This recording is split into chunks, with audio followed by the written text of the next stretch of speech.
my beloved Boss Mike Severa.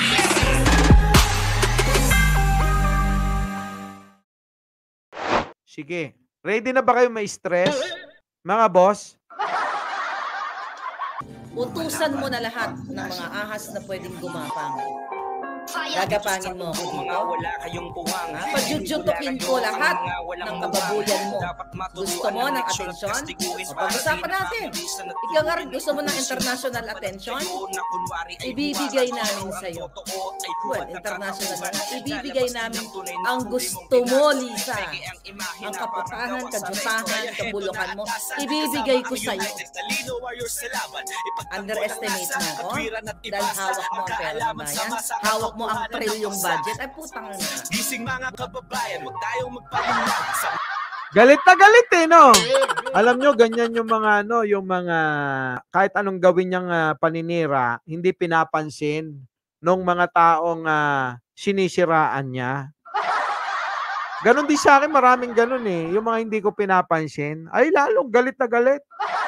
Pag nakikita kong lalong galit na galit, ay tuwan-tuwa naman ako. Oo, tuwan-tuwa ako. Sobra na. Tingnan nyo kung paano kung manggigil na to, ha? Kasi alam nyo, ganyan yung mga, pansinin nyo yung mga kaaway ninyo, yung mga hindi nyo pinapansin na mga galit sa inyo. Tingnan nyo, pagka, lalong nanggigigil, kahit na wala ng, tira yung banat eh, wala na, tira pa rin ng tira eh. Naloko na. Tignan nyo yung mga pagsasalita dito ni Maharlika, ha? Sobrang gigil na. Kakadgarin ka namin. Kakaladgarin kita. Op! Narinig nyo yan? Kakadkarin ka namin. Sinabi ko sa inyo eh. Diba? Meron niyang mga kasama na nag-uusap-usap sila. Naloko na. Tapos alam nyo, gagawin niya? Babaguhin niya yung sinabi niya. Pansinin nyo. Nadulas ka na eh.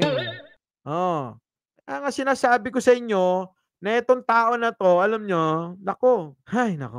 Sobra yan, nang re-recruit yan. Oo. Yung isang kaibigan namin eh. Yung isang kaibigan namin, tumatawag-tawag pa eh. Nakikibalita pa eh. Wala kang aasahan doon, wala kang maririnig. Oo, yung kaibigan natin na yon. Kakadgarin ka namin. Kakaladgarin kita. Hindi lang di ba?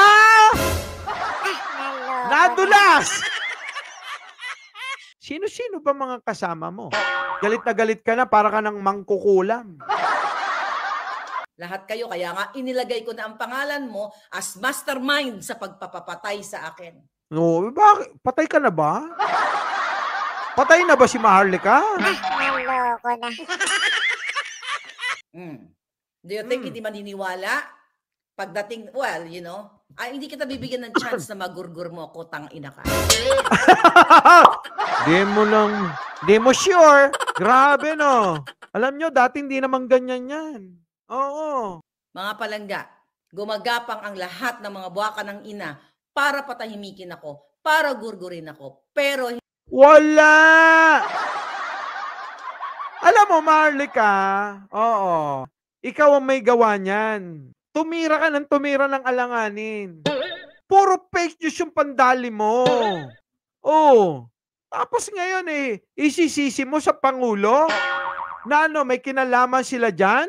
Isisisi mo kay First Lady na may kinalaman siya sa mga dinadanas mo ngayong mga problema? Sasampalin kita ng burat. Alam mo, ang problema kay Maharlika, na dating friend sila ni First Lady sa Facebook. Siyempre, di ba? Pagka magkaibigan tayo, walang sekreto sa atin minsan eh. Marami tayong mga napag-uusapan na atin lang. Pero, ang problema, dahil nagalit, nagtampo si Maharlika, abay nilalabas niya yung mga bagay na tayo lang dapat, kayo lang dapat nakakaalam ni First Lady. Kung ano man yan. Tapos, hindi lang yon. Sige, given, wala nang problema, ilabas mo. Ang problema kasi, dinadagdagan mo yung kwento. Sasampalin kita ng burat.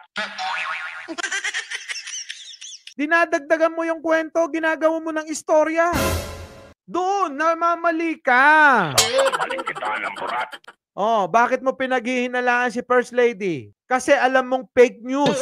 Lahat yung mga pinagsasabi mo.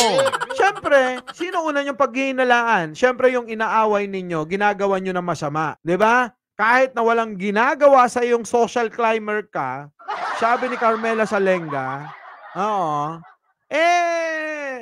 ituturo mo siya. Sasampalin kita ng burat.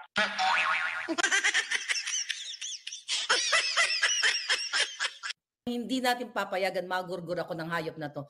Ang style mo, ang style nyo dyan, very bulok. Anong hindi ka Ano, very bulok, alin?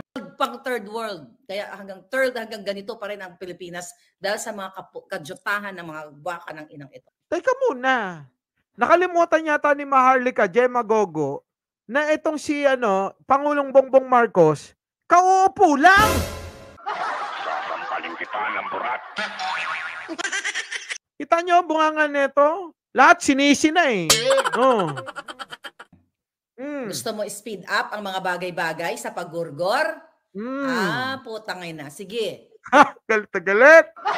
Alam nyo, halatang-halata na sa kanya, sa pagmumukha niya. Diba? Galit na galit. Sige. Hinahamon kita. Gamitin mo lahat.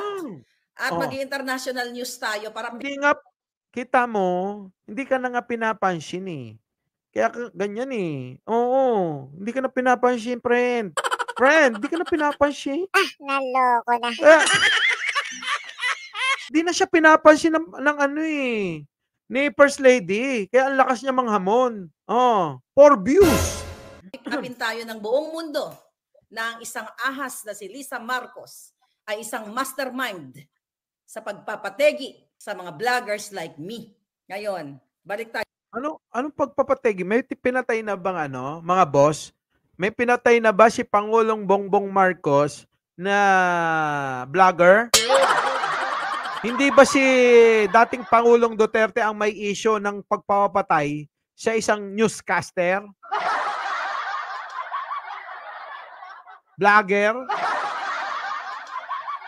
Kita mo yung gawain nila ipinapasa talaga Dito sa kadyutahan ninyo. Balik tayo dito sa pag-a-appoint mo sa mga kasabwat mong hinayupa ka. Hindi ka... Nainggit ka kasi. Nainggit siya kasi wala siyang posisyon. Di ba meron kayong kwentuhan ng iba nating friendship? Hopya kayo, di ba? Kwentuhan nyo, hopya. Ay, gusto ko doon. Gusto ko doon. Sa PCSO. Gusto ko doon. Yung isa naman. Gusto ko sa tourism. Naloko na. Ang ending, hindi kayo... yung hindi ka nakakuha. Silos na silos ka tuloy, di ba? Naloko na.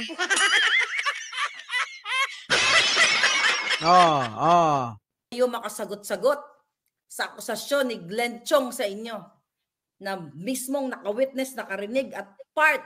Sasampalin kita ng burat.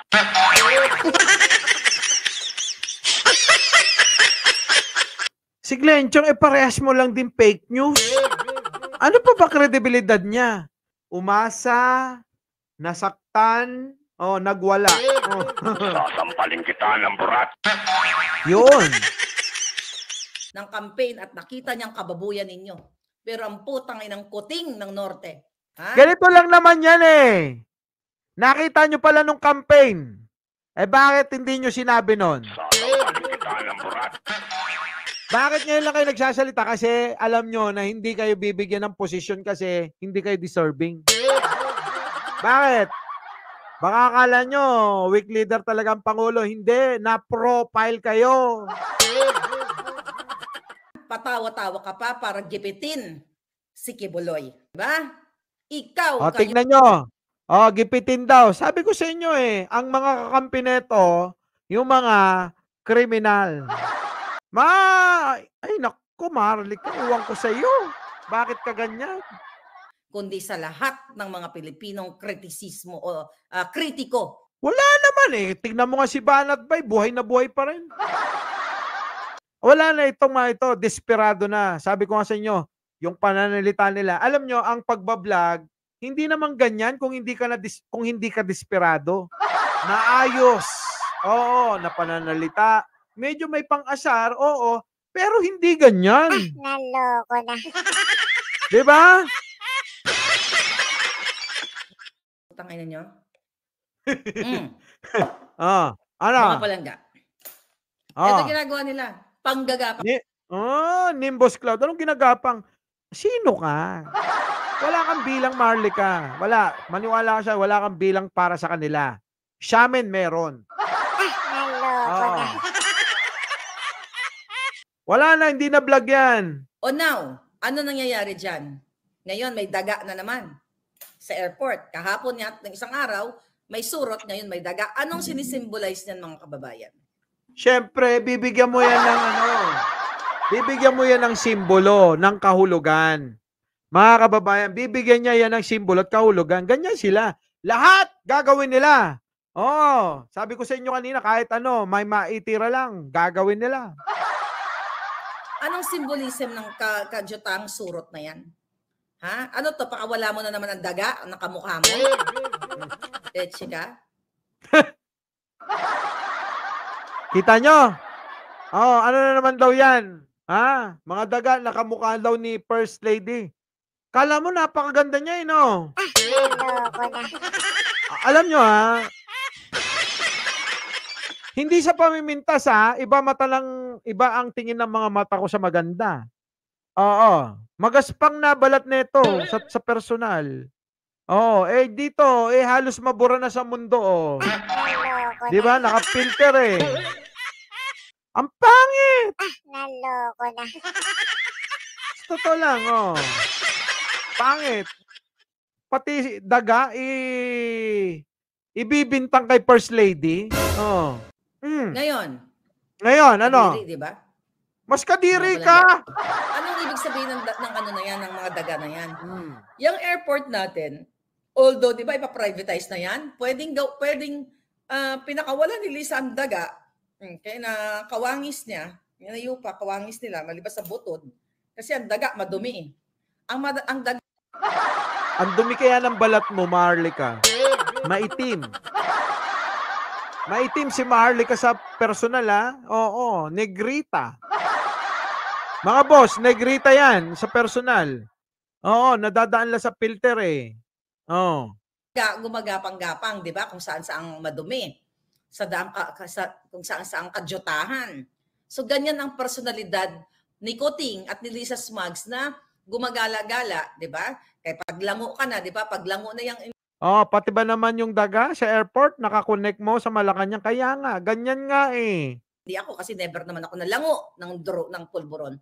Paglango na ang mga jutang ginina at lango na wala nga kayong may pakitang ebidensya, puro fake news. Hindi pa rin kayo tumitigil dyan? Naloko ng na. jala, sumasawsaw na sa kahit kaninong mga pitay o pototoy. Kaya parang daga. Di ba?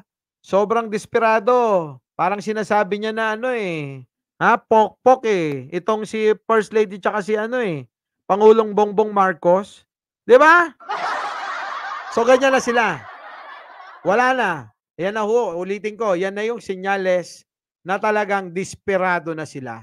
Oo. Desperado na sila. Naloko na.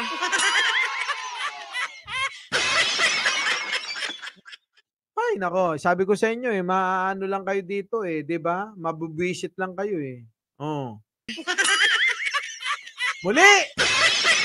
Mike Cerbero po, laging nagpapaalala, mahalin natin ang ating kapwa, ipagdasal natin lagi ang ating bansa. Magandang umaga, magandang hapon, at magandang gabi sa mandako ng mundo. Naroon kayo, syempre magandang buhay na rin para sa ating lahat. Sa mga hindi pa nakakapag-like, iwanan nyo na ako ng isang like. Naloko na. Our beloved Boss Mike Cervera.